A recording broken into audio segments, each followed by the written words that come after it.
அன்பு தமிழ் உறவுகளே, வணக்கம். இலக்கணம் எளிதாக கற்க இலக்கண சுடர் வலையொலி சார்பாக உங்களை வரவேற்பதில் மிக்க மகிழ்ச்சி அடைகிறேன்.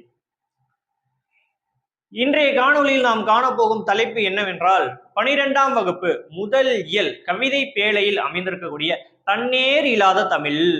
இது என்னதான் ஒரு கவிதை பேழையாக இருந்தாலும் சரிங்களா, அணி இலக்கணத்தை விளக்கக்கூடிய ஒரு பாடல், அதாவது பொருள் வேற்றுமை அணியை விளக்கக்கூடிய ஒரு பாடல், தண்டி அலங்கார உரை மேற்கோள் பாடல். சரிங்களா, இன்னைக்கு நம்ம பார்க்கக்கூடிய பாடம் முதல் ஏழில் அமைந்திருக்கக்கூடிய தன்னேர் இல்லாத தமிழ்.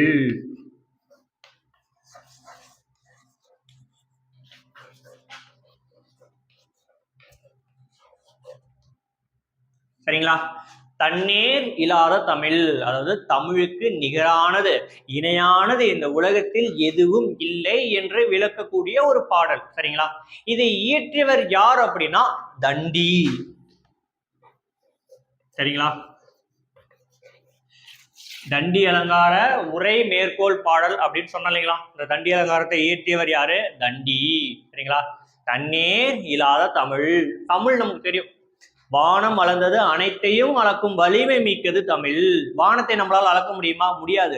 அப்படியாப்பட்ட வானத்தை அளந்தது அப்படின்னா அனைத்தையும் அளக்கக்கூடிய வலிமை மிக்கது தமிழ். அப்படியாப்பட்ட தமிழை நிலத்தினும் பெரிது, வானினும் உயர்ந்தது, கடலினும் ஆழமானது என்றெல்லாம் பல்வேறு புலவர்கள் தமிழின் பரப்பையும் விரிவையும் ஆழத்தையும் போற்றி பாடுறதை நம்மளால பார்க்க முடிகிறது இல்லையா? தமிழ் இந்த உலகத்துல அதற்கு நிகரானது எதுவுமே இல்லை அப்படின்னு சொல்லி தமிழின் பெருமையை பல்வேறு புலவர்கள் பல்வேறு காலகட்டங்களில் புகழ்ந்து பாடுவதை நம்மளால் பார்க்க முடிகிறது இல்லையா? இப்படியாப்பட்ட தமிழை நிகரற்ற ஆற்றல் கொன்ற கதிரவனுக்கு இணையாக ஒப்பவும். நிகரற்ற ஆற்றல் கொன்ற கதிரவன் யாரு? சூரியன். நமக்கு தெரியும், சூரியன் இல்லை என்றால் இந்த உலகம் இயங்காது. நீங்க யாருமே உயிரோடு இருக்க முடியாது. இந்த உலகமே என்னது? பனி பாறையால் சூழ்ந்துவிடும். அப்ப உலகத்தில் ஒரு உயிரினம் கூட இயங்காது. அதற்கு சூரிய கதிர் ரொம்ப ரொம்ப முக்கியம். அப்ப சூரிய ஆற்றல் இல்லை என்றால் யாருமே உயிரோட இருக்க முடியாது. அப்ப இந்த உலகம் இயங்குவதற்கு முக்கிய முதற் காரணம் என்றால் அது சூரியன், கதிரவன். அப்ப நிகரற்ற ஆற்றல் கொண்ட கதிரவனுக்கு, அந்த கதிரவனுக்கு, அந்த சூரியனுக்கு இணையாக தமிழை ஒப்பிடுறாங்க. ஒப்பிட்டு அதற்கும் மேலாக அனைத்து உயிரினமும் வாழ்வதற்கு முக்கிய முதற் காரணம் என்றால் அது சூரியன் தான். அப்படியாப்பட்ட சூரியனுக்கு இணையாக தமிழை ஒப்பிட்டு அந்த சூரியனுக்கும் மேலாக, எப்படி அந்த கதிரவனுக்கும் மேலாக தமிழை தன்னேர் இல்லாத தமிழ் அப்படின்னு சொல்லி புலவர் பாடிய பாடல் ஒன்றுதான் இன்னைக்கு நமக்கு பாடமாக கொடுக்கப்பட்டிருக்கிறது. இந்த பாடம் ஒரு மனப்பாட பாடம். சரிங்களா, இந்த பாடல் ஒரு மனப்பாட பாடல். நல்லா தெளிவா சொல்லித்தரேன், தெளிவா கேட்டுக்கோங்க. சரிங்களா, இந்த தன்னேர் இல்லாத தமிழ் அப்படிங்கிறது ஒரு தண்டி அலங்கார முறை மேற்கோள் பாடல். சரிங்களா,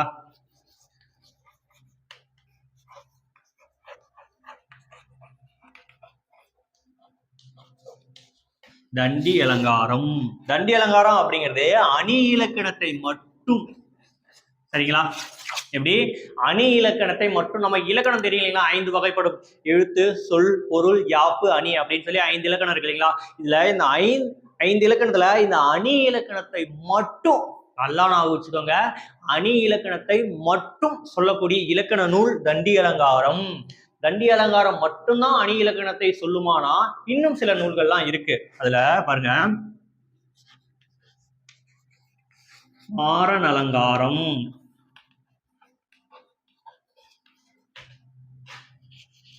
குவளை ஆனந்தம். சரிங்களா, இதெல்லாம் அணி இலக்கணத்தை மட்டும், எப்படி அணி என்ற ஒரு இலக்கண பகுதியை மட்டும், சரிங்களா, சொல்லக்கூடிய இலக்கண நூல்கள் எது? தண்டி அலங்காரம், மாறன் அலங்காரம், குவளை ஆனந்தம். சரிங்களா, இதை நல்லா நான் நினைவில் வைத்துக் கொள்ளுங்கள், தேர்வுல வரலாம். அணி இலக்கணத்தை மட்டும் கூறக்கூடிய நூல்கள் எவை அப்படின்னு கேட்டாங்கன்னா மாறன் அலங்காரம், தண்டி அலங்காரம், குவளை ஆனந்தம். இந்த மூன்றில் எது உங்களுக்கு விடையாக கொடுக்கப்பட்டிருந்தாலும் அது சரி என்று விடையளிங்க. சரிங்களா, அப்ப அணி இலக்கணத்தை மட்டும் கூறக்கூடிய நூல்கள் இவை. அணி இலக்கணத்தை ஒரு பகுதியாக சேர்த்து கூறக்கூடிய நூல்கள் சில இருக்கு. சரிங்களா, இப்ப 5 இலக்கணம் இருக்கு இல்லையா? அந்த 5 இலக்கணம் சொல்லும் போது எழுத்தையும் சொல்லிட்டு சொல்லு, பொருள், யாப்பு இதெல்லாம் சொல்லி அது கூட அணியும் ஒரு பகுதியாக சொல்லக்கூடிய நூல்கள் தொல்காப்பியம், வீரசூலியம், இலக்கண விளக்கம், தொன்னூல் விளக்கம், முத்துவீரியம். சரிங்களா? இதெல்லாம் வந்து அணி இலக்கணத்தை ஒரு பகுதியாக சேர்த்து சொல்லக்கூடிய நூல்கள். சரிங்களா? பாத்ரூம் அதையும்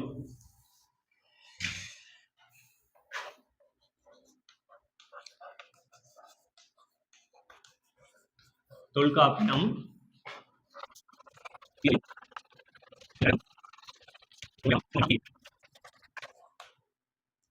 சரிங்களா? பாருங்க, தொல்காப்பியம் எத்தனை இருக்கு? எழுத்து, சொல், பொருள் 3 அதிகாரம் தான் இருக்கு இல்லைங்களா? அதுல பொருள் அதிகாரத்துல இப்போ ஒன்னொன்னு 9 இயல்கள் இருக்கும். அதுல பொருள் அதிகாரத்தையே என்னது யாப்பு இலக்கணத்தையும் அணி இலக்கணத்தையும் அதுக்குள்ளேயே சேர்த்து சொல்லியிருப்பாரு தொல்காப்பியர். வீரசோழியம் எடுத்துக்கிட்டோம்னா 5 இலக்கணம் சொல்லக்கூடியது. எழுத்து, சொல், பொருள், யாப்பு, அணி அப்படின்னு சொல்லிட்டு 5 இலக்கணம். அப்ப அணி இலக்கணத்தை அதுல ஒரு பகுதியாக சேர்த்து சொல்லப்படுகிறது. தொன்னூல் விளக்கம், இலக்கண விளக்கம், இதுவும் வீரசோழியம், இது எல்லாமே 5 இலக்கணம் தான். அதுல வந்து அணி இலக்கணத்தை ஒரு பகுதியாக சொல்லக்கூடியது. சரிங்களா? இதெல்லாம் மற்ற இலக்கணத்தையும் சொல்லிட்டு அது கூடவே அணி இலக்கணத்தையும் ஒரு பகுதியாக சொல்லக்கூடிய இலக்கண நூல்கள். ஆனா அணி இலக்கணத்தை மட்டும் சொல்லக்கூடிய இலக்கண நூல்கள் எடுத்துக்கிட்டோம் அப்படின்னா தண்டி அலங்காரம், மாறன் அலங்காரம், குவளையானந்தம். சரிங்களா? நல்லா நினைவில் வைத்துக் கொள்ளுங்கள். சரிங்களா? நமக்கு தேர்வுல வரலாம். இப்ப நமக்கு பாடமாக கொடுக்கப்படுது என்னது?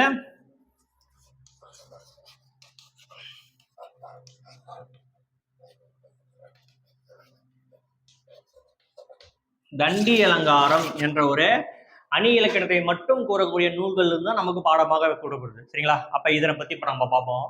இந்த தண்டி அலங்காரம் அப்படிங்கிறது 3 பெரும் பிரிவுகளை உடையது. சரிங்களா? என்னென்ன அப்படின்னா பொதுவியல்.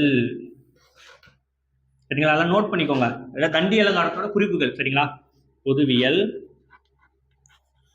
பொருளணியல், சொல்லணியல்.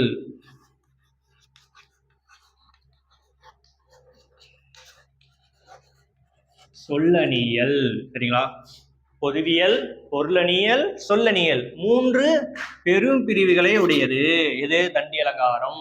அணி இலக்கணத்தை மட்டும் கூறக்கூடிய நூல்களில் ஒன்று இது. சரிங்களா? பாருங்க, இதுல இந்த பொருள் அணியியல் இருக்கு இல்லைங்களா? இது வந்து ஒரு சிறப்பு மிக்கது. ஏன்னா இலக்கண நூலார் பலராலும், உரையாசிரியர்கள் பலராலும் எடுத்து கையாளப்பட்ட சிறப்பு பெருமைக்குரிய நூல்கள் அப்படின்னா இந்த பொருளணியல் தான். சரிங்களா?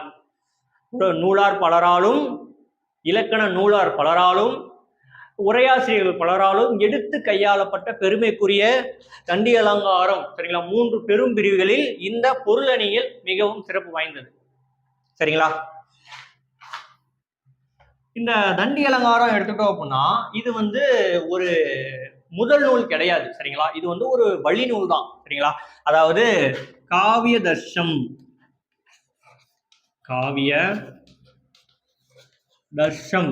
என்னும் ஒரு வடமொழி இலக்கண நூலை தழுவி, வடமொழி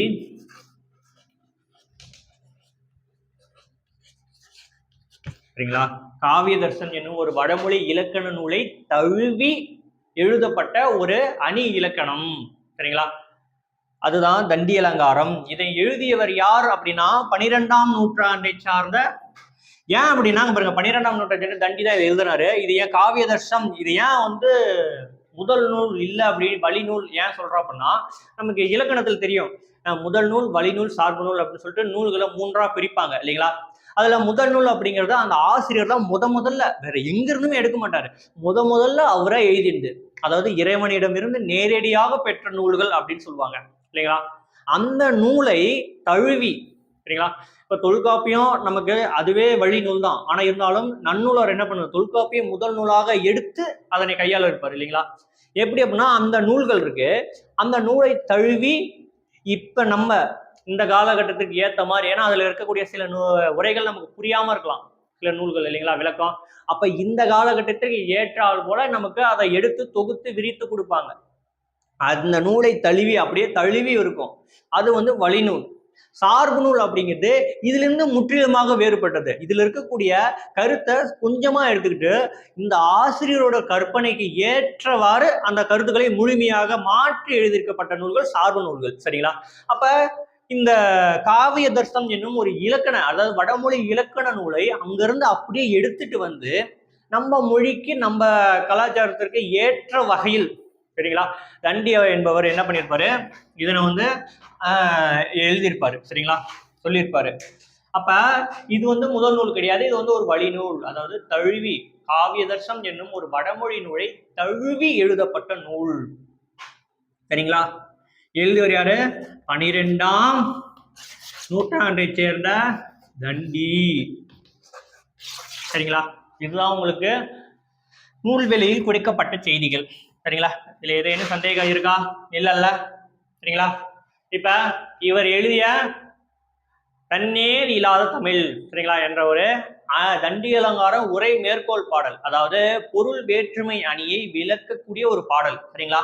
பொருள் வேற்றுமை அணி அப்படின்னா என்ன அப்படின்னா, இரண்டு பொருள்கள், சரிங்களா, வெவ்வேறு பொருள்கள் இருக்குங்க. இப்ப இது ஒரு பொருள், இது ஒரு பொருள், அந்த இரண்டு பொருள்களுக்கு இடையே உள்ள ஒற்றுமையை முதலில் கூறிவிட்டு பின்பு இதனை விட இதில் எப்படி வேறுபட்டிருக்கு அதனை வேறுபடுத்தி காட்டுவதுதான் பொருள் வேற்றுமை அணி. அந்த அணியை விளக்கக்கூடிய ஒரு இலக்கண பாடல், சரிங்களா. இது நமக்கு மனப்பாட பாடலாகவும் இருக்கிறது, சரிங்களா. எப்படி அப்படின்னா, நான் முதல்ல சொன்னேன் இல்லைங்களா, தமிழ் மொழி நிகரற்ற ஆற்றல் கொண்ட கதிரவனுக்கு இணையாக தமிழை ஒப்பிடுறாங்க. எப்படியே கதிரவன் சூரியனுக்கு இணையாக தமிழை ஒப்பிடுறாங்க. அப்புறம் அதற்கும் மேலாக, அப்ப சூரியனுக்கும் மேலாக தன்னேர் இல்லை, தனக்கு நிகரானது எதுவுமே இல்லை, தண்ணீர் இல்லாத தமிழ், சரிங்களா. பாடலை பார்ப்போமா. தண்ணீர் இல்லாத தமிழ், சரிங்களா.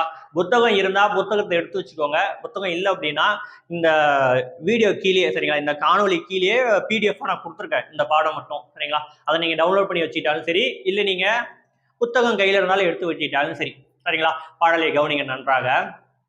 தண்ணீர் இல்லாத தமிழ், சரிங்களா. தண்டி அலங்கார உரை மேற்கோள் பாடல், இதை எழுதிய ஆசிரியர்னா தண்டி, சரிங்களா.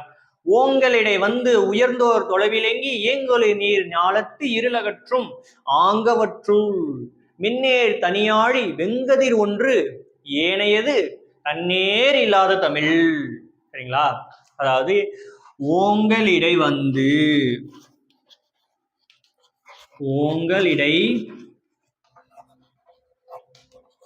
வந்து, புத்தகத்தை கையில் வச்சுக்கோங்க, உங்களிடையே வந்து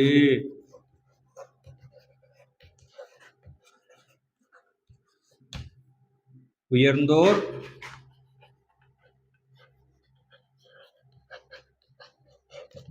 விளங்கி, இது வந்து ஒரு மனப்பாட பாடல் என்பதனால் நான் வந்து ஒரு வரிக்கும் தெளிவா விரிவா உங்களுக்கு புரியும் வகையில் எளிமையா சொல்லித்தரேன், சரிங்களா.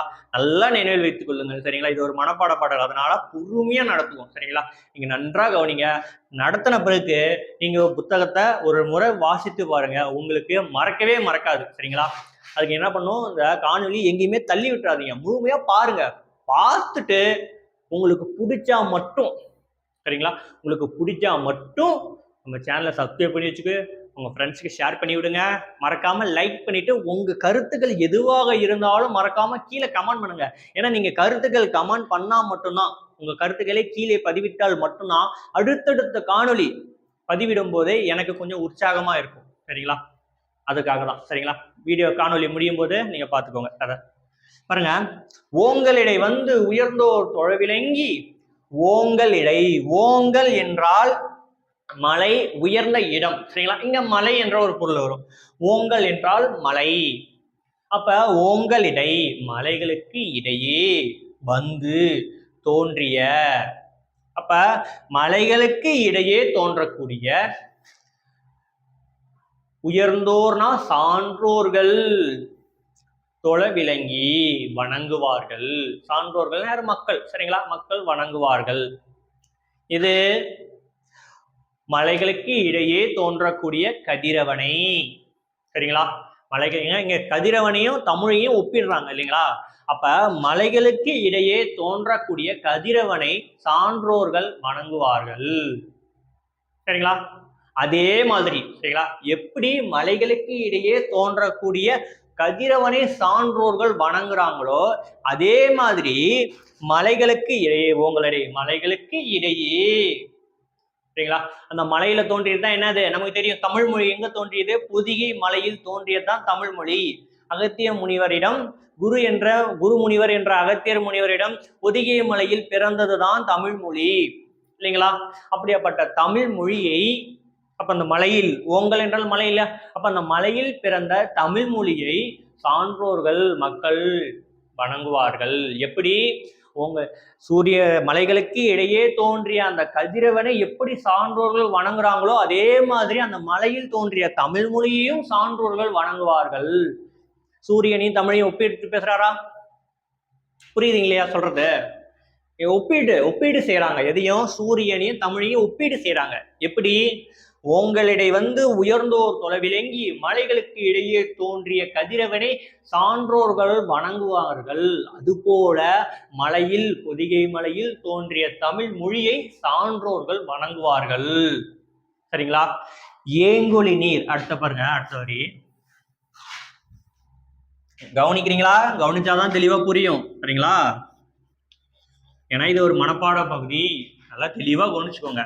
பொறுமையா சொல்லி தரேன் ஒரு வரியா. ஏங்கொலி நீர்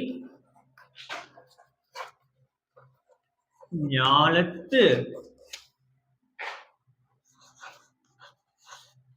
இருளகற்றும்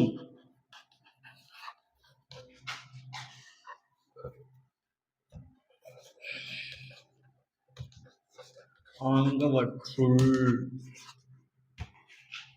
சரிங்களா. ஏங்கொலி நீர் என்றால், ஏங்கல் என்றால் ஓசை. சரிங்களா. ஏங்கல் என்றால் ஓசை, ஏங்கொலி ஒலி, ஓசை ஒலிக்கின்ற நீர். சரிங்களா. எந்த நீர்ப்பா ஓசை ஒலிக்கும்? எந்த நீர் சவுண்டு போடும்? நம்ம வீட்டில் வச்சிருக்க டம்ளர் வச்சிருக்க நீரா, பாத்திரத்தில் வச்சிருக்க நீரா, இல்லை கிணத்து நீரா, ஏரி நீரா? கடல் நீர். கடல் நீர் அலைகள் அப்படியே ஓசை எழுப்பும் இல்லைங்களா, சவுண்டு. அப்ப ஏங்கொலி நீர் என்றால் கடல். சரிங்களா. அப்ப அந்த கடல் ஞாலத்து, ஞாலம் என்றால் உலகம். அப்ப கடலால் சூழப்பட்ட உலகம். சரிங்களா. அப்ப ஏங்கொலி நீர் என்றால் கடலால் சூழப்பட்ட உலகம். சரிங்களா. ஏங்கொலி நீர் ஞாலத்து இருள் அகற்றும். இருள் அகற்றும். இப்படி கடலால் சூழப்பட்ட இந்த உலகத்தின் புற இருளை அகற்றுபவன் யார் என்றால் கதிரவன். இருள் நம்ம இரவு நேரத்துல இருள் சூழ்ந்து இருக்கும் உலகம் முழுவதும் இல்லைங்களா. அங்க எதிரில் இருக்க கூட தெரியாது. தெரியணும் அப்படின்னா நம்ம லைட் அடிச்சு பார்ப்போம், ஓ அங்க அது இருக்கா அப்படின்னு. அப்ப இந்த உலகத்துல இருக்கக்கூடிய அந்த இருள இருக்கக்கூடிய அந்த இருளை அகற்றுபவன் யார் என்றால் கதிரவன் இல்லைங்களா. காலையில் கதிரவன் அதை உதித்தால் தான் என்ன பண்ண முடியும், அந்த உலகத்துல இருக்கக்கூடிய இருள் நீங்கி நம்ம கண்ணுக்கு அந்த பொருள்கள் தெளிவாக புலப்படும் இல்லைங்களா. அப்ப இந்த உலகத்தில் இருக்கக்கூடிய புற இருளை, கடலால் சூழப்பட்ட உலகத்தின், ஏங்கொலி நீர் கடலால், ஞானம் என்றால் உலகம், கடலால் சூழப்பட்ட உலகத்தின் புற இருளை அகற்றுவன் யார் என்றால் கதிரவன். அதே மாதிரி கடலால் சூழப்பட்ட உலகத்தின் அறியாமை என்னும் அக இருளை அகற்றுபவன் யார் என்றால் தமிழ். சரிங்களா. கடலால் சூழப்பட்ட இந்த உலகத்தோட அகற்றுபவன் 2 பேரு. சரிங்களா. ஒண்ணு புற இருளை அகற்றுபவன் கதிரவன், இன்னொன்னு அறியாமை என்னும் அக இருளை அகற்றுபவர் தமிழ். அப்ப பாருங்க, கதிரவனையும் தமிழையும் ஒப்பிடுறாங்க. ஒப்பிட்டு பேசுறாங்களா? இதுக்கு முன்னாடி ஆங்கவற்றுள். சரிங்களா. ஆங்கவற்றுள்னா ஆங்கு கூட்டல் அவற்றுள். ஆங்கு என்றால் மேலே சொல்லப்பட்ட அவற்றுள். மேலே என்ன சொன்னாங்க? மலையில் தோன்றிய கதிரவனை சான்றோர்கள் வணங்குவார்கள். அதே போல மலையில் தோன்றிய தமிழ் மொழியும் சான்றோர்கள் வணங்குவார்கள். கடலால் சூழப்பட்ட இந்த உலகத்தின் புற இருளை அகற்றுபவன் கதிரவன். கடலால் சூழப்பட்ட இந்த உலகத்தின் அறியாமை என்னும் அக இருளை அகற்றுபவன் யார்? தமிழ். அப்ப இப்படி சொல்லப்பட்ட ஆங்கவற்றுள், இப்படி சொல்லப்பட்ட மேலே சொல்லப்பட்ட அவற்றுள் மின்னே தனியாளி வெங்கதிர் ஒன்று. சரிங்களா. மின்னேர்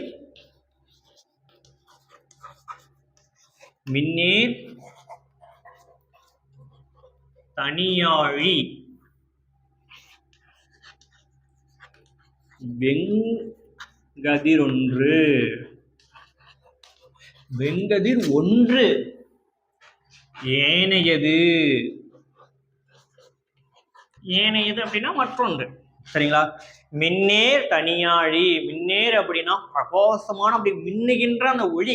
மின்னல் அங்க வருகின்ற போது பார்ப்போம் இல்லையா, மின்னல் அப்படியே சக்குன்னு வந்துட்டு போகும் இல்லைங்களா? அப்படி வரும்போது அதோட ஒளி எப்படி பிரகாசமா அப்படியே கண்ணை அப்படியே பூசுற மாதிரி பிரகாசமான ஒரு ஒளி வரும் இல்லைங்களா? அந்த ஒளி தனியாழி, தனியால் சுழலக்கூடிய சக்கரம். சரிங்களா? ஒரு மிகப்பெரிய அந்த மின்னுகின்ற அந்த ஒளி இருக்கு இல்லைங்களா, அப்படியாப்பட்ட அந்த ஒளி சக்கரம், தனியா அந்த சுழன்றக்கூடிய சக்கரம். எது சொல்றாங்க? வெங்கதிர் ஒன்று. வெங்கதிர் அப்படின்னா வெம்மை கூட்டல் கதிர், வெங்கதிர். அதாவது வெப்பமான கதிர்களை உடையவன். யாரு? கதிரவன், சூரியன் தான். சூரியன் எப்படியே ரவுண்டா இருக்கு இல்லைங்களா? அதாவது தனியாளி, தனியா சுழலக்கூடிய சக்கரம். எப்படி பிரகாசமா நம்ம சூரியனை நேருக்கு நேரம் பார்க்க முடியுமா? முடியாது. ஏன்? கண்ணை பூசு. அப்படியேப்பட்ட பிரகாசமான அந்த ஒளி வைத்திருக்கக்கூடிய கதிரவன். அதான் மின்னேர் தனியாளி வெங்கதிர் ஒருத்த மட்டும்தான். சரிங்களா? வெங்கதிர் ஒன்று, ஒன்னே ஒண்ணுதான். இந்த உலகத்துல பிரகாசமான அந்த தனியா சுழறக்கூடிய அந்த சக்கரத்தை உடையவன், வெப்பமான கதிர்களை உடைய சூரியன், கதிரவன் ஒருவனே ஒருவன் மட்டும்தான். அப்ப இந்த கதிரவனுக்கு இணையானவன் இந்த உலகத்தில் எதுவுமே இல்லை அப்படின்னு தானே அர்த்தம். ஏன்? வெங்கதிர் ஒன்று அப்படின்னா வெங்கதிர் ஒன்னே ஒண்ணுதான். அப்ப அதற்கு இணையானது எதுவுமே இல்லை அப்படின்ற ஒரு பொருள் தானே. சொல்லிட்டு ஏனையது மற்றொன்று. என்னது? தன்னேர் இல்லாத தமிழ். தன்னேர் இல்லாத, அதாவது தமிழுக்கு நிகரானது, தன்னேர் தனக்கு நிகரானது, தனக்கு இணையானது இந்த உலகத்தில் எதுவுமே இல்லை. இன்னொன்னு யாரு? தமிழ். ஒண்ணு அந்த வெப்பமான கதிர்களை உடைய சக்கரம். சரிங்களா? தனியா சுழலக்கூடிய அந்த பிரகாசமான ஒளியை உடைய சக்கரம் ஒன்னே ஒண்ணுதான், அது கதிரவன். இன்னொன்னு தனக்கு நிகரே இல்லாதது. சரிங்களா? அதுல தனியா அந்த பிரகாசமான ஒளியை வீசக்கூடிய, அந்த ஒளியால் சக்கரமாக சுழலக்கூடிய வெப்பமான கதிர்களை உடையவன் ஒருத்த மட்டும்தான். ஆனா தனக்கு எதுக்குமே நிகரானது. சரிங்களா? தனக்கு நிகரானது, அதாவது தமிழ் மொழிக்கு நிகரானது இந்த உலகத்தில் எதுவுமே இல்லை அப்படின்னு அடுத்த வரியில சொல்லிட்டாரு. அது இதை நம்ம வெளிப்படையா பார்த்தோம் அப்படின்னா இன்னொன்னு இருக்குது அப்படின்னு மட்டும்தான் தெரியும். ஆனா இதை நம்ம உள்ளார்ந்த செய்திகளை பார்த்தோம் என்றால், இங்க கடைசி வரியில் தமிழுக்கு நிகரானது, இணையானது இந்த உலகத்தில் எதுவுமே இல்லை அப்படின்னு தண்டி அவர்கள் சொல்கின்ற பொழுது, அப்ப இதற்கு முன்னாடி சொல்லப்பட்ட இந்த வெங்கதிர் கதிரவனுக்கு இணையானது ஒன்றுதான் சொல்லியிருக்காங்க இல்லையா? ஆனா இன்னொன்று இருக்கலாம். இப்படி பால் மண்டலம் நமக்கு தெரியும் இல்லைங்களா? விண்வெளியில் நடக்கிறது என்னன்னா, விஞ்ஞானிகள் ஒரு கோளை கண்டுபிடித்து கொண்டு தான் இருக்காங்க. பல கோள்கள் அழிந்து விட்டது, இன்னும் தோன்றி இருக்குது, பல கோள்கள் தெரியாமலும் இருக்குது இல்லைங்களா? அப்ப சூரியனுக்கு இணையான ஒரு கோள்கள் இருக்கலாம், இருக்குதுன்னு சொல்ல, இருக்கலாம். சரிங்களா? ஆனா தமிழுக்கு நிகரானது இந்த உலகத்தில் எதுவுமே இல்லை அப்படின்னு அடிச்சு சொல்றாரு. சரிங்களா? கதிரவனுக்கு இணையானது ஒண்ணு இருக்கலாம், ஆனா தமிழுக்கு நிகரானது ஒன்று இல்லவே இல்லை அப்படின்னு சொல்லி கன்ஃபார்ம், இது இல்லப்பா, கன்ஃபார்மா இல்லப்பா சொல்லி அடிச்சு சொல்றாரு. இதை நம்மளால, இதை வெளிப்படையான செய்திகள் இல்லை என்றாலும் மறைமுகமா இதை நம்மளால புரிஞ்சுக்க முடிகிறது இல்லைங்களா? அப்ப முதல்ல பாருங்க, 2 பேருக்கு இடையே ஒற்றுமையை சொல்லிட்டு பின்பு கதிரவன், அதாவது அந்த பிரகாசமான ஒளி சக்கரத்தை உடைய வெப்பமான கதிர்களை உடையவன் ஒருவன் தான், அவன் கதிரவன். மற்றொன்று தனக்கு நிகரே இல்லாத தமிழ். சரிங்களா? புரியுதா? அதாவது இது பொருள் வேற்றுமை அணி. பொருள் வேற்றுமை அணி அப்படின்னா என்னன்னு சொன்ன, 2 பொருள்கள், வெவ்வேறு உடைய 2 பொருள்களை கூடிய முதல்ல அதோட பயனை ஒற்றுமைப்படுத்திட்டாரு. சரிங்களா? ஒற்றுமைப்படுத்திட்டு அதற்கு இதோட இது சிறந்தது அப்படின்னு சொல்லி வேறுபடுத்தி காட்டுறாரு. எப்படி? உங்களிடையே உயர்ந்தோர் தொலைவிலங்கி மலைகளுக்கு இடையே தோன்றிய கதிரவனை சான்றோர்கள் எப்படி வணங்குவார்களோ அதே மாதிரி பொதிகை மலையில் தோன்றிய தமிழ் மொழியையும் சான்றோர்கள் வணங்குவார்கள். ஏங்குலை நீர் ஞாலத்து இருளகற்றும். கடலால் சூழப்பட்ட இந்த உலகத்தின் புற இருளை அகற்றுபவன் கதிரவன் என்றால், அறியாமை என்னும் அக இருளை அகற்றுபவன் தமிழ். அப்ப முதலில் ஒற்றுமையை கூறிவிட்டு, கதிரவனுக்கும் தமிழுக்கும் உள்ள ஒற்றுமையை முதலில் கூறிவிட்டு, ஆங்கவற்றுள் மேலே சொல்லப்பட்ட அவற்றுள் மின்னேர் தனியாழி வெங்கதிர் ஒன்று, மின்னுகின்ற தனியா சக்கரம், அதாவது வெப்பமான வெங்கதிர் ஒன்று, வெப்பமான கதிர்களை தனியா சக்கரமா சுழலக்கூடிய அந்த பிரகாசமான ஒளியை உடைய கதிரவன் ஒருவனே ஒருவன் மட்டும்தான். ஏனையது மற்றொன்று தனக்கு நிகரில்லாத தமிழ். சரிங்களா? பாடலோட பொருள் உங்களுக்கு தெளிவா புரிஞ்சிருக்கும்னு நினைக்கிறேன். முதல்ல இரண்டுக்குமான ஒற்றுமையை சொல்லிவிட்டு பின்பு அதிலிருந்து அது என்னது, இதை விட இது ஒண்ணுதான், ஆனா இதோட இது சிறந்தது என்று இரண்டுக்கு கதிரவனுக்கும் தமிழுக்கும் உள்ள வேறுபடுத்தி காட்டுறாரு இல்லைங்களா? ஒண்ணு முதல்ல ஒற்றுமையை சொல்லிட்டு பின்பு அதனை வேறுபடுத்தி காட்டுறாரு இல்லையா? அதுதான் பொருள் வேற்றுமை அணி. சரிங்களா? இது மூலயமா உங்களுக்கு மனப்பாட பாடலும் அதில் உள்ள கருத்துக்களும் தெளிவா புரிஞ்சிருச்சு. உங்களுக்கு பொருள் வேற்றுமை அணி அதனை பற்றி இப்ப தெளிவா புரிஞ்சிருக்கும் இல்லைங்களா? உங்களுக்கு பொருள் வேற்றுமை அணி அப்படி அதை பத்தி விளக்குக என்று கேட்டாலும், ஏன்னா இது ஒரு மனப்பாட பாடல், நீங்க மனப்பாடம் செய்து கொண்டால் இதை நீங்க என்ன பண்ணலாம், பொருள் வேற்றுமை அணி கேட்டாலும் அந்த பொருள் வேற்றுமை அணினா என்ன சான்று இந்த பாடலை சொல்லிட்டு இப்ப நம்ம சொன்ன இதுக்கான விளக்கத்தை கீழே குறிப்பிட்டா உங்களுக்கு 4 மதிப்பெண்கள் உறுதி. இல்ல செய்யுள் பாடலாக கேட்டாங்கன்னா இந்த பாடல் அப்படியே எழுதிங்கன்னா 4 மதிப்பெண்கள் உறுதி. சரிங்களா? இல்ல இதுல இருந்து வினாக்களா வந்தாலும் கூட நீங்க எளிமையாக விடையளிக்கலாம். சரிங்களா? எப்படி கேட்டாலும் இதுல இருந்து இந்த ஒரு பாடலை நீங்க புரிந்து கொள்வதன் மூலமாக உங்களுக்கு ஒரு 12 மதிப்பெண்கள் எளிமையாக கிடைக்கும். சரிங்களா? நல்லா புரிஞ்சிச்சா பாடல்? இப்ப இதுல இருக்கக்கூடிய இலக்கண குறிப்பு, வகுப்பத உறுப்பிலக்கணம், புணர்ச்சி விதிகள்லாம் பார்க்கலாம். சரிங்களா? இப்ப இதுல ஏதேனும் சந்தேகம் இருந்தா மறக்காம கீழே பின்னூட்டத்துல பதிவிடுங்க. சரிங்களா? நான் அதுக்கு உங்களுக்கு தெளிவா விளக்கம் சொல்றேன். சரிங்களா? புரிஞ்சிருக்குன்னு நினைக்கிறேன். சரிங்களா? புரியல அப்படின்னா இன்னொரு முறை கூட இதை காணொலியை நிறுத்திட்டு இன்னொரு முறை கூட சொன்ன கருத்துக்களை எடுத்து பார்த்துட்டு உங்க புத்தகத்தை பிரித்து அதனை வாசித்து படியுங்க. படித்தால் மட்டும்தான் உங்களுக்கு இன்னும் மனதில் தெளிவாக நிற்கும். சரிங்களா? தொடர்ந்து பாருங்க. சரிங்களா? இப்ப இதுல இருக்கக்கூடிய நம்ம புணர்ச்சி விதிகளை பார்ப்போம். இப்ப இதுல கொடுக்கப்பட்டுள்ள இலக்கண குறிப்புகள் பாருங்க. உயர்ந்தோர், உயர்ந்தோர் என்றால் என்ன அப்படின்னா வினையால் அணையும் பெயர். சரிங்களா? எப்படி அப்படின்னா வினையால் அணையும் பெயர்னா என்ன, நம்ம செய்கின்ற ஒரு செயல் இருக்குங்களா, அந்த செயலை குறிக்காமல் அந்த செயலை யார் செய்தாங்களோ அந்த செய்த நபரை குறிப்பத்தான் வினையால் அணையும் பெயர். சரிங்களா? ஒரு செயல், அந்த செயலை செய்கின்ற நபர். சரிங்களா? இங்கே உயர்ந்தோர் அப்படின்னா யாரு, சான்றோர்கள், அதாவது மக்கள்.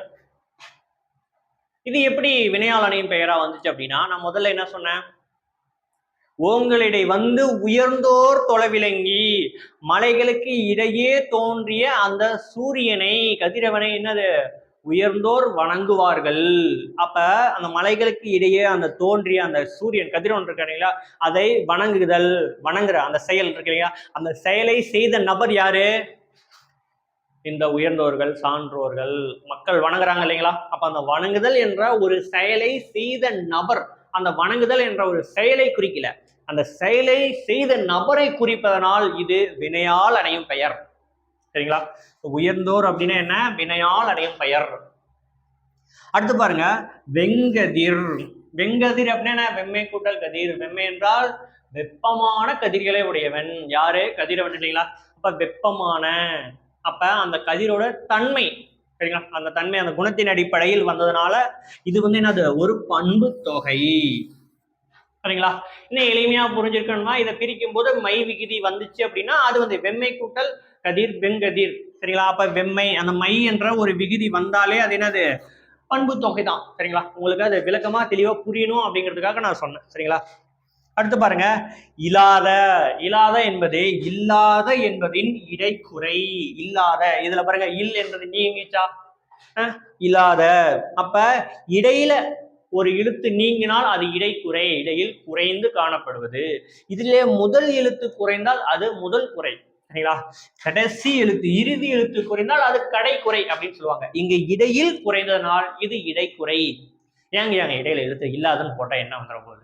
ஏன் அப்படின்னா, இப்ப தண்ணீர் இல்லாத தமிழ், தண்ணீர் இல்லாத தமிழ், அந்த இல்லாத என்று சொல்கின்ற போது அந்த ஓசை நயத்துக்காக சரிங்களா, நம்ம அந்த பாடல் பாடுகின்ற போது அங்க ஓசை வந்து ஒரு அந்த இப்ப செப்பல் ஓசை, இதுல வந்து நேரிசை வெண்பாவால் ஆனது இந்த பாடல் அப்படிங்கும் போது, அப்ப அந்த உங்களுடைய வந்து உயர்ந்தோர் தொலைவிலங்கி ஏங்குழி ஞானத்து இருளகற்றும் ஆங்கவற்றுள் மின்னே தனியாளி வெங்கதிர் ஒன்று ஏனையது தன்னேறு இல்லாத தமிழ், தன்னேறு இல்லாத தமிழ். அப்ப அந்த ஓசை நயத்திற்காக சரிங்களா, எழுத்துக்களில் அந்த எழுத்துக்களை பாடலாக பாடுகின்ற பொழுது சிரமம் ஏற்படாமல் இருப்பதற்கு சில இடங்களில் எழுத்துக்களை குறைத்தும் சில இடங்களில் எழுத்துக்களை நீட்டியும் அளபடின்னு சொல்லுவோம், எழுத்துக்களை நீட்டியும் நம்ம செய்யுள்கள்ல வருவது உண்டு. அதை நம்மளால பார்க்க முடியுது இல்லையா. அப்ப அந்த ஓசை நயத்துக்காக இப்ப இந்த பாடல் எடுத்துக்கிட்டா அப்ப நேரிசை வெண்பாவால் ஆனது. நேரிசை வெண்பானா என்ன, 4 அடிகளை உடையது.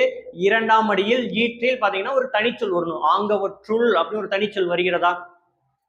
அப்ப இதுல வந்து அந்த தலை தட்டாம வரணும் சரிங்களா, தன்னேர் இல்லாத தமிழ். அப்ப அந்த இறுதி வார்த்தை வரும்போது அந்த தலை அந்த அந்த அசை வந்து தட்டாமல் இருக்க வேணும். அப்படிங்கிறதுக்காக அங்க சில எழுத்துக்கள் குறைந்தும் ஒழிப்பது உண்டு, சில செய்யுள்கள்ல அந்த ஓசைக்காக எழுத்தை நீட்டியும் ஒழிப்பது உண்டு சரிங்களா. அதற்காகத்தான் இந்த இல்லாத என்றதற்கு பதிலாக இல்லாத என்று அந்த இடையில் அந்த எழுத்தை குறைத்து அந்த ஓசைக்காக வைக்கப்பட்டதுதான், புலவர் எழுதப்பட்டதுதான் சரிங்களா. முதலில் குறைந்தால் முதல் குறை, இடையில் எழுத்து குறைந்தால் இடைக்குறை, இறுதியில் குறைந்தால் அது கடைக்குறை சரிங்களா. அப்ப இல்லாத என்பது இல்லாத என்பதின் இடைக்குறை சரிங்களா. இலக்கண குறிப்பு இப்ப உங்களுக்கு தெளிவா புரிஞ்சிருக்குன்னு நினைக்கிறேன். இது எங்கேயுமே உங்களுக்கு மறக்காது, கரெக்ட் தானே. சரி, அடுத்து பகுபத உறுப்பிலக்கணம் சரிங்களா, பார்க்கலாமா.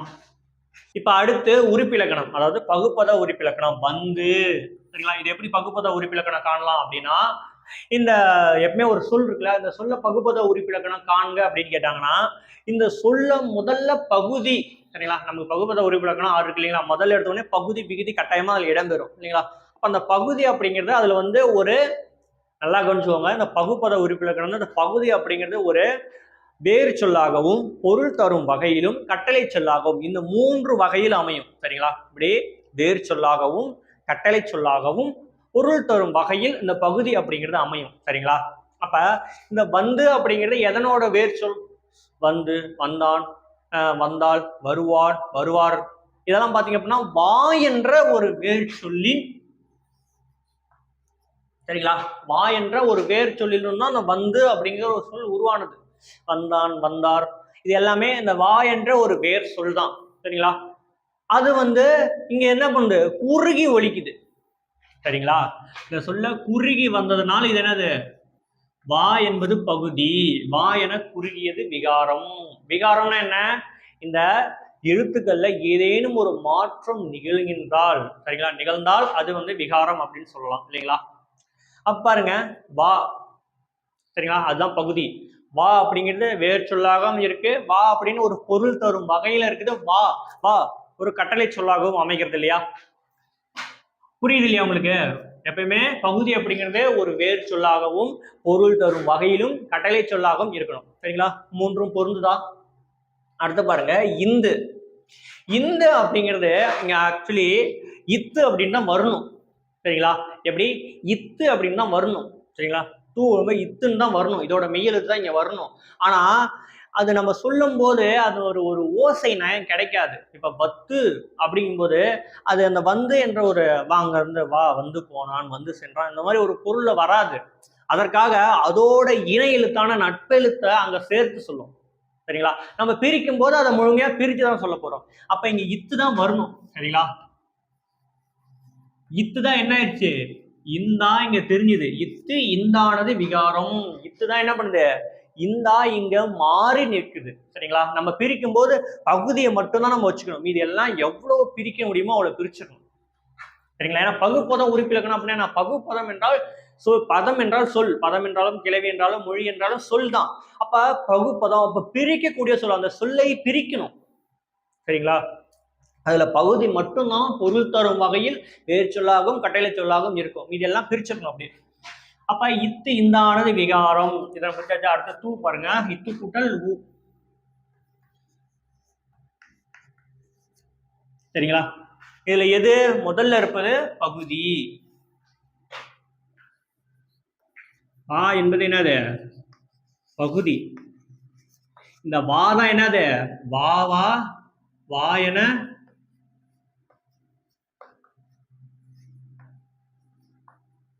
குறுகியது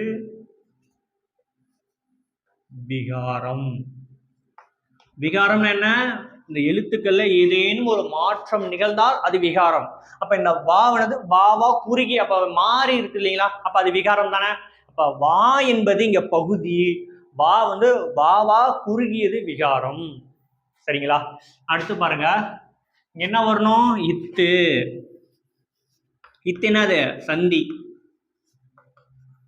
சரிங்களா? இந்த இத்து சந்தி. இந்த இத்து தான் என்ன பண்ணிருக்கு? இந்தா மாறி இருக்கு. சரிங்களா? அப்ப இத்து இந்தானது விகாரம். சரிங்களா? அடுத்து பாருங்க, இத்து. இத்து இது வந்து இடைநிலை. என்ன கால இடைநிலை? வந்து போனான், வந்து சென்றான், வந்து கடந்தான், வந்து சாப்பிட்டான், இந்த மாதிரி வந்து அப்படிங்கும்போது அது என்னது? ஒரு அந்த செயலானது ஒரு முடிந்த நிலையை குறிப்புது. அப்ப முடிந்து போன ஒரு செயலை குறிப்பது எந்த காலம்? இறந்த காலம். அப்ப இத்து வந்து இறந்த கால இடைநிலை.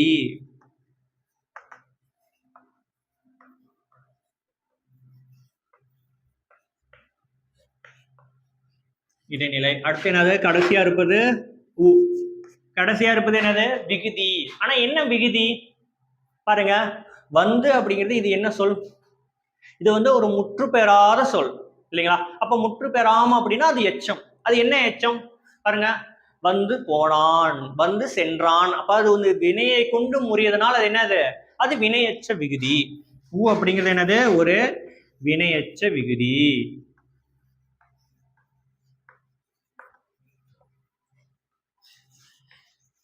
இது உங்களுக்கு ஒரு குழப்புகின்ற நிலையில தான் இருக்கும். சரியா ஒரு புரிதல் இல்லாம, நான் என்னதான் உங்களுக்கு தெளிவா சொன்னாலும் ஒரு புரிதல் இல்லாம தான் இருக்கும். காரணம், உங்களுக்கு சில பேருக்கு பகுப்பத உறுப்பிலக்கணா என்னன்னு தெரியாம இருக்கலாம். தெரிஞ்சவங்களுக்கு நான் சொல்றது ஈஸியா இருக்கும். சரிங்களா? எளிமையாக இருக்கும். தெரியாதவங்களுக்கு கொஞ்சம் ஒரு குழப்பமான நிலையில தான் இருக்கும். இந்த பகுப்பத உறுப்பினர்களை பத்தி நான் முழுமையா தெரிஞ்சுக்கணும் அப்படின்னா அதற்கு நான் ஒரு காணொளி புதிதாக பதிவிடுறேன். அதுக்கு நீங்க ஆதரவு தந்தா மட்டும். சரிங்களா? எனக்கு பகுப்பத உறுப்பிலக்கணம் நான் தெரிஞ்சுக்கணும், அதை பத்தி முழுமையா அதுல தெளிவா எந்த ஒரு சொல் வந்தாலும் நான் பிரிச்சு இந்த பகுப்பதம் இந்த இது உறுப்புகள் அப்படின்னு சொல்லி நான் தெளிவா பதிவிடணும் அப்படின்னா, தெரிஞ்சுக்கணும் அப்படின்னா நீங்க கேட்டா நான் வந்து அதுக்கு தனியா ஒரு காணொலி பதிவிடுறேன். சரிங்களா? நீங்க கேட்டா மட்டும், வேணும்னா கேளுங்க. சரிங்களா? கீழே பதிவிடுங்க. அப்ப பாருங்க, வா இங்க பாருங்க, இந்த ஊ அப்படிங்கிறது வினையச்ச விகுதி. இந்த ஊ சரி, அதே மாதிரி இதுல ஈ வந்தா ஊ வந்தா அது வினையச்சம், ஆ வந்தா அது பெயரச்சம். சரிங்களா? ஷார்ட்டா சொல்லணும்னா. சரிங்களா? நம்ம எப்பவுமே விரிவா பார்ப்போம். சரிங்களா? அதுக்கப்புறம் எளிமையா ஷார்ட்டா பார்த்துக்கலாம். சரிங்களா? அப்ப பாருங்க, வந்து அப்படிங்கிறது எப்படி பிரிக்கலாம்? பகுப்பதம்னா பிரிக்கணும். அது முதல்ல வர்றது பகுதி, கடைசியில வர்றது விகுதி. இந்த பகுதிக்கும் விகுதிக்கும் இடையில இருப்பது இடைநிலை. இந்த இடைநிலைக்கும் பகுதிக்கும் இடையில இருப்பது சந்தி. சரிங்களா? இந்த பகுதி சந்தி இடைநிலை இதுல ஏதேனும் ஒரு மாற்றம் நிகழ்ந்தால் அது வந்து என்னது? விகாரம். சரிங்களா? அப்ப பாருங்க, வந்து அப்படிங்கிறது இது வா என்ற ஒரு வேர் சொல்லில் தான் அந்த வந்து, இது மாதிரி வந்தான், வந்தால், வருவான், இது எல்லாமே அந்த வா என்ற ஒரு வேர் சொல்லில் இருந்தா உருவானது. பாருங்க, வா ஒரு வேர் சொல்லா. சரி, பொருள் தரும் வகையில இருக்கா? வா அப்படின்னா வா பொருள் தருது. கட்டளை சொல்லாகவும் இருக்கா? இருக்கு. சரிங்களா? வா அப்படிங்கிறது பகுதி. கண்டுபிடிச்சாச்சு. இந்த வா தான் என்ன பண்ணுது? இங்க வா வா குறிலாம் குறுகி இருக்குது. அப்ப வா என குறுகியது விகாரம். விகாரம் என்றால் இதுல மாற்றம் நிகழ்ந்தால் அது விகாரம் நிகழ்ந்திருக்குது. பாருங்க, இத்து என்பது சந்தி. எங்க இத்து தான் வரணும். சரிங்களா? நம்ம அந்த இடத்துல அந்த இத்து வத்து அப்படின்னு சொன்னா அது நம்ம ஒரு ஓசையா அந்த ஒரு பொருள் அந்த ஒரு உரையாக ஒரு ஒரு பாடலாக நம்ம சொல்லும் போது அங்க வந்து இந்த வத்து அப்படிங்கும்போது அங்க ஸ்டக்காகி நிற்போம். சரிங்களா? அந்த எங்கேயுமே ஸ்டக் ஆகக்கூடாது. அந்த உரையை அப்படியே ஒரு ஃப்ளோலே வாசிச்சுட்டு போகணும், ஒரு ஃப்ளோலே அந்த பாடலை பாடிட்டு போகணும் என்பதற்காக அங்க இந்த இத்தானது இதோட நட்பெழுத்தான இணை எழுத்தை அங்க சேர்த்துக்குச்சு. சரிங்களா? அதை இதை எடுத்துட்டு எனக்கு பதில் நீ இருந்துக்குப்பா, நான் இங்க நின்னா இவங்க அந்த பேசுறதுக்கு ஒரு ஸ்டக்கா வராங்க, அப்ப எனக்கு பதில் நீ வந்து இங்க இருந்துக்கோ அப்படின்னு சொல்லி இந்த நட்பெழுத்தை இங்க சேர்த்துக்கிச்சு. அப்ப இந்துதான் சந்தி, இத்துதான் சந்தி. அந்த இத்து தான் இந்தா மாறுது. அப்ப இத்து இந்தானது விகாரம். ஏன்னா இத்து இந்தா மாற்றம் நிகழ்து இல்லைங்களா? அப்ப அது விகாரம்.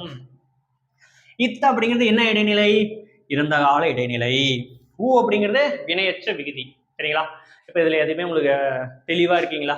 குழப்பம் எதுவும் இல்லைல்ல. இதேன்னு ஒரு குழப்பம் இருந்துச்சு அப்படின்னா மறக்காம கீழே பின்னூட்டத்தில் பதிவிடுங்க, உங்களுக்கு தெளிவாக நான் சொல்றேன். சரிங்களா? அடுத்து பகுபத உறுப்பிலக்கணம். சரிங்களா? இதுக்கு நம்ம உறுப்பிலக்கணம் பார்க்க போறோம். உயர்ந்தோர் இந்த சொல்ல இருக்கக்கூடிய முதல்ல என்ன பண்ணும், பகுதி. பகுதி எப்படி அமையணும், ஒரு வேர் சொல்லாகவும் பொருள் தரும் வகையிலும் கட்டளை சொல்லாகவும் இருக்கணும். சரிங்களா? இப்ப உயர்ந்தோர் இந்த சொல்லோட வேர் சொல் என்னது, உயர். சரிங்களா? இந்த உயர் என்ற ஒரு சொல்லிலிருந்தான் உயர்ந்தோர், உயர்ந்தான், உயர்ந்தாள், உயர்வார், உயர்வான் அப்படின்னு சொல்லலாம் உருவாகும் இல்லைங்களா? அப்ப உயர் என்பது பகுதி. சரிங்களா? அடுத்து பாருங்க, அடுத்து இந்து. நான் சொன்னேன் இல்லைங்களா, பாருங்க இதோட ஒற்றுதான் இங்க வரணும், இத்துதான் வரணும். ஆனா அது நம்ம என்ன பண்ணோம், உச்சரிக்கும் போதோ இல்ல அந்த ஓசை ஏதாவது நம்ம வந்து ஸ்ட்ரகிள் ஆகும். உயர்த்தோர் அப்படிங்கும்போது இத்து சொல்லும் போது அங்க ஸ்ட்ரகிள் ஆகுறோம் இல்லைங்களா, அந்த நிலைமை வரக்கூடாது என்பதற்காகத்தான் இத்த வந்து என்ன பண்ணோம், இந்த அதோட நட்பெழுத்தான இணை எழுத்து அங்க சேர்த்திருக்காங்க. அப்ப இத்துதான் வரணும். இத்து வந்து என்னது, அங்க இந்தா பிரிஞ்சிருக்கு. சரிங்களா? அடுத்து பாருங்க, தோர். இத்து கூட்டல் ஓர்.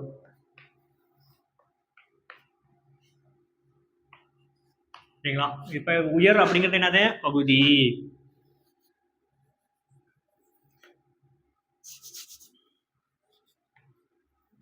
உயர் என்பது என்னது, பகுதி. சரிங்களா? இத்து வந்து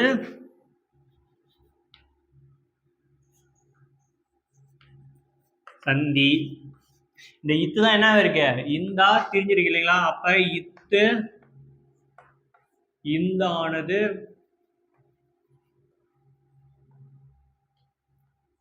விகாரம். சரிங்களா?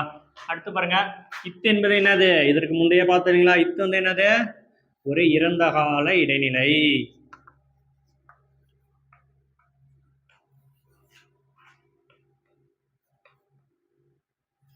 அடுத்து ஆர். ஓர். ஓர் அப்படிங்கிறது என்னது, உயர்திணை இருக்கு இல்லைங்களா, அக்ரிணை உயர்திணை. அப்ப உயர்திணை இருக்கிறது என்னது, ஆண்பால் பெண்பால் பலர்பால். ஆண்பாலோட விகுதி எப்படி வருமையும், வந்தான் ஆண் இல்லைங்களா, இன்ல முடியும். வந்தாள் இல்ல முடியும். பாருங்க, வந்தார், சென்றார், ஆறுல முடியலைங்களா. அப்ப அந்த இருள முடியுது பலர்பால். இங்க ஆறு தான் என்னது, ஓரா திரிஞ்சிருக்கு. சரிங்களா? ஆறு தான் என்ன பண்ணுது, இங்க ஓரா திரிஞ்சிருக்கு. அப்ப இந்த அர், ஆர், ஒர், ஓர் இதெல்லாம் என்னது, பலர்பால் வினைமுற்று விகுதிகள். சரிங்களா? இப்ப ஓர் அப்படிங்கிறது என்னது, ஒரு பலர்பால் வினைமுற்று விகுதி. சரிங்களா? இது என்ன சொன்ன, ஆறு தான் ஓரா திரிஞ்சிருக்குன்னு சொல்றீங்களா? சரிங்களா? ஆர் என்பதன் ஈற்றெழுத்து என்னது, ஆவானது ஓவா தெரிந்தது. சரிங்களா? எப்படி அப்படின்னா, இதற்கு வந்து நம்ம நன்னூல்ல ஒரு இலக்கண விதி இருக்கு. சரிங்களா? அதாவது பெயர் வினை இடத்து. சரிங்களா? பெயர் சொல்லாக இருக்கட்டும், வினை சொல்லாக இருக்கட்டும். சரிங்களா?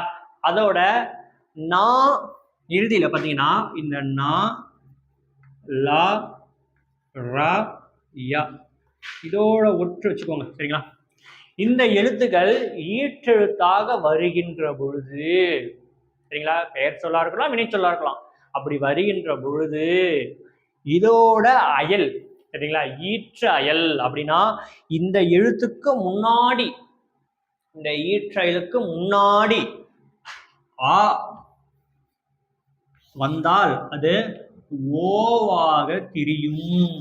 இது வந்து செய்யுளுக்கே உரியது. சரிங்களா? இந்த விதி வந்து செய்யுளுக்கான விதி. பாருங்க, இரு வந்திருக்கா, இருக்கா, இந்த 4 ஒண்ணு இரு. அப்ப வந்திருக்கு. அப்ப ஈற்று அயல், ஈற்று அயல்னா இதுக்கு முன்பு. சரிங்களா? ஈற்றெழுத்துக்கு முதல் எழுத்து ஈற்றயல் அப்படின்னு சொல்லுவாங்க. அப்ப இதுல பாருங்க, ஆர் அப்படின்னு தானே வரணும். ஆர் இதை என்னது, ஆ வந்து ஓவாக திரிஞ்சிருக்கு. சரிங்களா? அதான் ஓர். ஆறு தான் வரணும், ஆனா ஓரா திரிஞ்சிருக்கு. சரிங்களா? நல்லா நான் வச்சுட்டீங்களா? அப்ப அர், ஆர், ஒர், ஓர் இதெல்லாம் என்னது? பலர்பால் வினைமுற்று விகுதி. சரிங்களா? அப்ப உயர்ந்தோர் இதுல எது பகுதி? உயர் என்பது பகுதி. இத்து வந்து சந்தி, அதுதான் இத்துதான் இந்தானது விகாரம். இத்து வந்து என்ன காலம்? இறந்த கால இடைநிலை. ஓர் அப்படிங்கிறது பலர்பால் வினைமுற்று விகுதி. சரிங்களா? புரிஞ்சிச்சா? சரிங்களா? உங்களுக்கு இந்த பகுப்பத உறுப்பில் இருக்கணும் பிரிக்க தெரிஞ்சவங்களுக்கு நான் இப்ப சொன்னது ரொம்ப ரொம்ப எளிமையா புரிஞ்சிருக்கும்னு நினைக்கிறேன். சரிங்களா? அதை பிரிக்க தெரியாதவங்க பகுப்பத உறுப்பினர்களே என்னன்னு தெரியாதவங்களுக்கு இப்போ நான் நடத்தும் போது உங்களுக்கு ஒரு ஐடியா கிடைக்கும். சரிங்களா? ஒரு தெளிவு, ஓ இப்படிதான் பிரிக்குமான்னு தெரியும். ஆனா அது முழுமையா உங்களுக்கு தெரியாம இருக்கலாம். சரிங்களா? அப்படி தெரியல அப்படின்னா நீங்க கேட்டால் நான் அதற்கு தனியாக ஒரு காணொலியாக பதிவிடுறேன். சரிங்களா? பகுப்பத உறுப்பினர்கள் முழுமையா எடுத்து நான் ஒரு தனியா பதிவிடுறேன். சரிங்களா? என்கின்ற பொழுது உங்களுக்கு அது தெளிவு கிடைக்கும். இன்னும் அடுத்து பாருங்க, விலங்கி. சரிங்களா? விலங்கி இதோட சொல்லு எப்படி பிரிக்கலாம்? விலங்கு கூட்டல் ஈ. விலங்கு என்பது என்னது?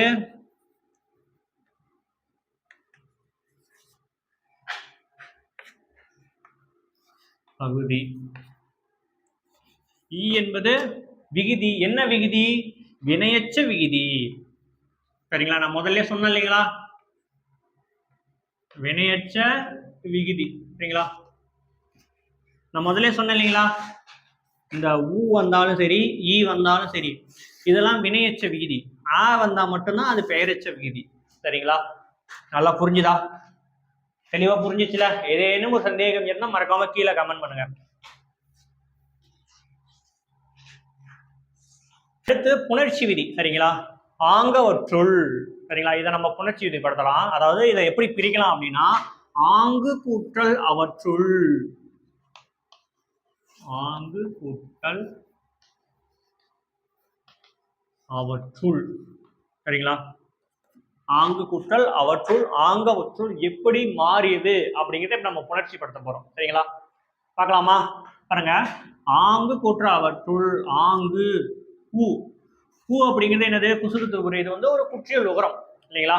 அப்ப குற்றியல் உகரம் வருகின்ற பொழுது இங்க என்ன விதி பயன்படுத்துறோம் அப்படின்னா, நிலைமொழியோட இறுதி, இது நிலைமொழி, இது வருமொழி. இந்த நிலைமொழியோட இறுதியில இந்த குற்றியல் உகர எழுத்துக்கள் இருக்குதா அப்படின்னு பார்க்கணும். இருந்துச்சு அப்படின்னா வருமொழியோட முதல் எழுத்து உயிரெழுத்தா வருதா அப்படின்னு பார்க்கணும். சரிங்களா?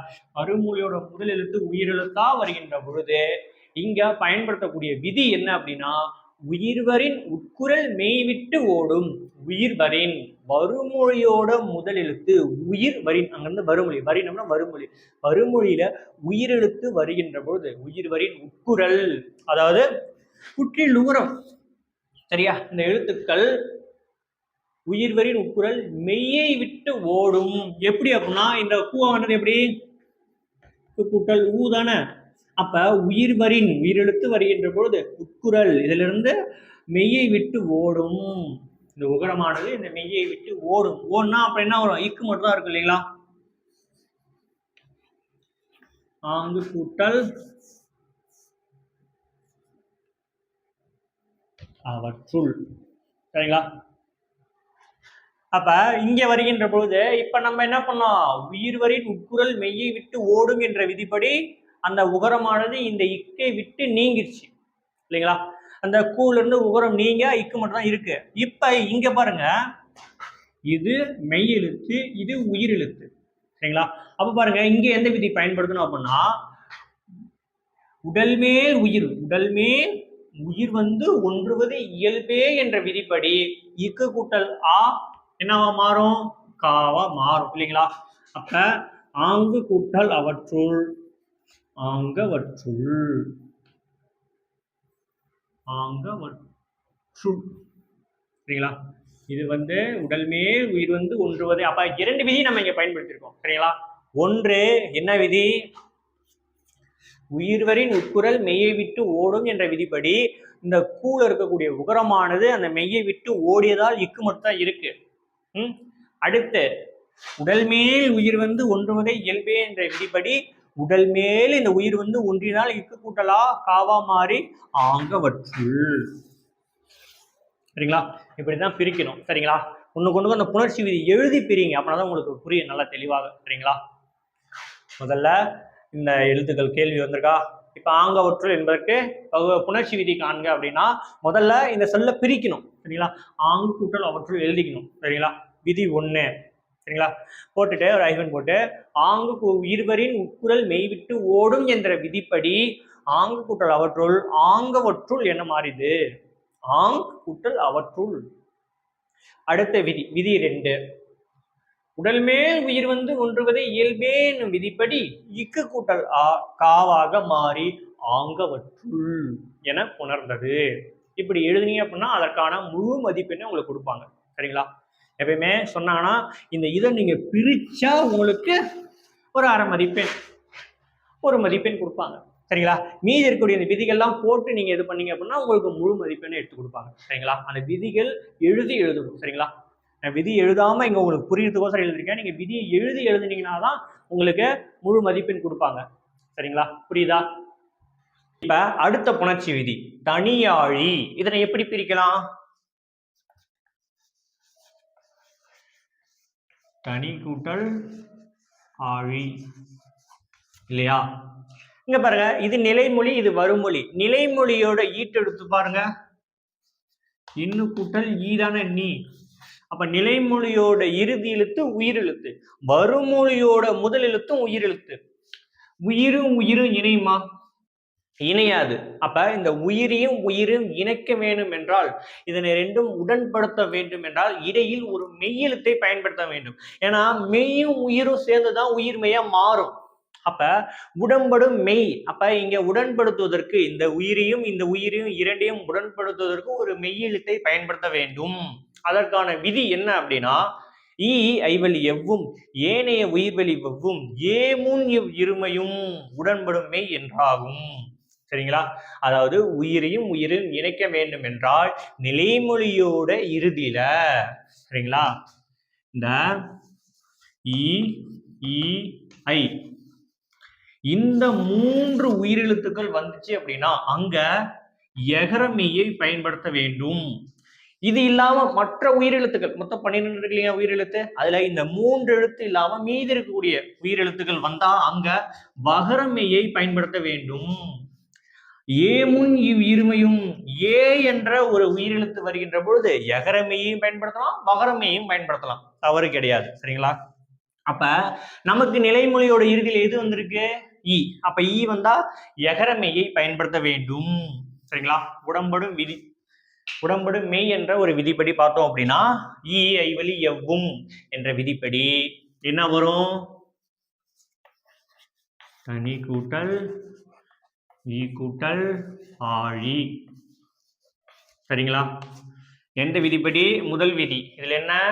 ஈ ஐவழி எவ்வும் என்ற விதிப்படி ஈ நிலைமொழியோட இறுதியில ஈ வந்ததுனால இங்க என்னது? எகரமெய்யை பயன்படுத்தி இருப்போம். சரிங்களா? அடுத்த விதி. சரிங்களா? எளிமைதான். எப்படி?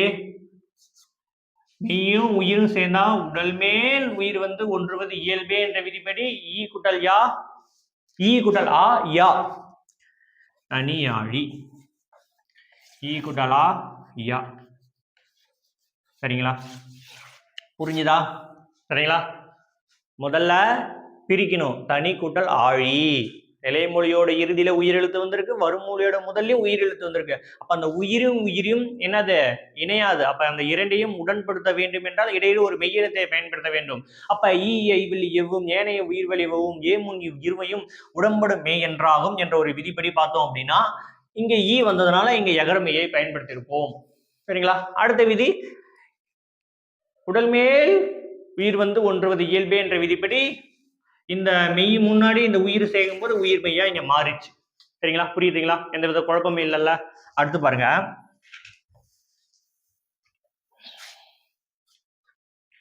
அடுத்து வெங்கதிர்.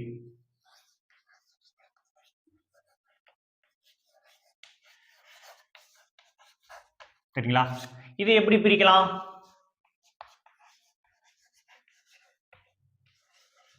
வெம்மை கூட்டல் கதிர். சரிங்களா? வெம்மை கூட்டல் கதிர். வெம்மை மை வந்தனால இது என்னது பண்புத்தொகை. அப்ப பண்புத்தொகை எப்படி புணர்ச்சி படுத்தலாம் அப்படின்னா, இங்க பாருங்க நிலைமொழியோட இறுதியில மை வந்திருக்கா, அப்ப மை வந்தா சரிங்களா, எங்க மை வந்தாலும் ஈறுபோதல் என்ற ஒரு விதியை பயன்படுத்தணும். ஈறுபோதல், ஈற்றெழுத்து போதல், அதாவது இறுதி எழுத்து போயிடணும் எங்க பண்பு தொகை வருகின்ற பொழுது. அப்ப வெம்மை கூட்டல் கதிர் அப்படிங்கிறது வெம் கூட்டல் கதிரா மாறும். எந்த விதிப்படி? ஈறுபோதல். பண்பு தொகையில ஈறுபோதல் என்ற விதிப்படி ஈறுபோதல், ஈறுபோதல், ஈர் என்றால் இறுதி எழுத்து சரிங்களா, அந்த இறுதி எழுத்து போயிடும். அடுத்து முன்னின்ற மெய்த்திரிதல் சரிங்களா, இங்க மகரம் வந்திருக்கா, இது வந்துச்சு அப்படின்னா நம்ம இந்த பண்பு தொகை இல்லாம பார்த்தோம் அப்படின்னா மவ்வீறு ஒற்றிருந்து இனமின்மையும் தோன்றும். அதே விதிதான் இங்கேயும் சரிங்களா. முன்னின்ற மெய்த்திரிதல் பண்பு தொகையில வருகின்ற பொழுது முன்னின்ற மெய்த்திரிதல், அதாவது இந்த மகரம் எங்கெல்லாம் வந்து அந்த மகரம் நீங்கிடும். நீங்கிட்டு இங்க இருக்கு இல்லைங்களா, வருமொழியோட முதல்ல கா, இதோட ஒற்று இங்க வந்து அதோட இணை எழுத்து முன்னின்ற, இதற்கு முன்பு நிற்கக்கூடிய அந்த இக்கோட முன்னின்ற மெய், இந்த மெய் எழுத்து திரியும். திரிஞ்சு அப்படின்னா இதோட இணை எழுத்து என்ன? இங்கு நட்பெழுத்து இங்கு இல்லைங்களா, அப்ப அது தோன்றும். வெங்கதிர். புரியுது இல்லைங்களா? முன்னின்ற மெய்த்திரிதல், அதாவது இந்த மகரம் எங்கெங்கெல்லாம் வந்திருக்கோம் மகர ஒற்று அது நீங்கிரும் சரிங்களா. இந்த மகர ஒற்று நீங்கி முன்னின்ற மெய், இந்த மெய் நீங்கி வருமொழியோட முதல் எழுத்து இருக்கு இல்லைங்களா, இதோட ஒற்றுதான் இங்க வரணும், அதாவது இக்குதான் வரணும். ஆனா அந்த என்னது அது வந்து தன்னோட இணை எழுத்தை இங்க திரியுது. அப்ப வெம்மை கூட்டல் கதிர் இருபோதல் விதிப்படி மை விதி நீங்கி வெம் கூட்டல் கதிரா மாறுது. இங்க முன்னின்ற மெய்த்திரிதல் என்ற ஒரு விதிப்படி மகர மெய், அதாவது மகர ஒற்று நீங்கி சரிங்களா, இந்த இக்கு இங்கா திரியுது. முன்னின்ற மெய் திரிதல் சரிங்களா, புரியுதுங்களா?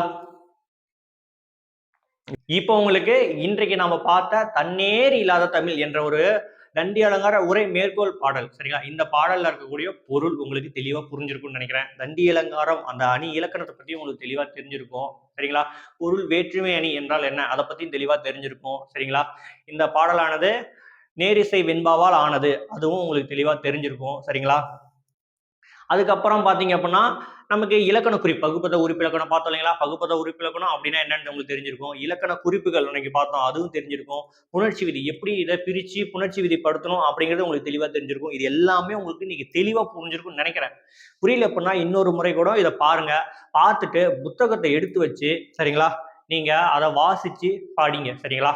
இப்போ நான் ஒரு ஸ்கேன் சரிங்களா, ஒரு கியூஆர் கோட் ஸ்கேன் கரெக்டா ஸ்கேன் பண்ணீங்க அப்படின்னா இந்த பாடம் உங்களுக்கு வந்துடும் சரிங்களா. நீங்க நேரடியாக கூட போய் படிச்சுக்கலாம் சரிங்களா. இந்த ஒரு பகுதி உங்களுக்கு பிடிச்சா மட்டும் சரிங்களா, உங்களுக்கு பிடித்திருந்தால் மட்டும் நம்ம சேனலை மறக்காம சப்ஸ்கிரைப் பண்ணி வச்சுக்கோங்க, உங்க ஃப்ரெண்ட்ஸுக்கு ஷேர் பண்ணி விடுங்க. அப்புறம் மறக்காம லைக் பண்ணிட்டு உங்க கருத்துக்கள் எதுவாக இருந்தாலும் நீங்க பார்த்த இல்லைங்களா, இதுல இருந்து உங்க கருத்துக்கள் எதுவாக இருந்தாலும் உங்களுக்கு எப்படி புரிஞ்சிச்சா இல்லையா அப்படிங்கறத உங்க கருத்துக்கள் எதுவாக இருந்தாலும் கீழே மறக்காம பின்னோட்டத்துல பதிவிடுங்க. அப்பதான் அடுத்தடுத்த காணொலி பதிவிடும் போது எனக்கு கொஞ்சம் உற்சாகமா இருக்கும். மறக்காம கமெண்ட் பண்ணி விடுங்க சரிங்களா. நன்றி.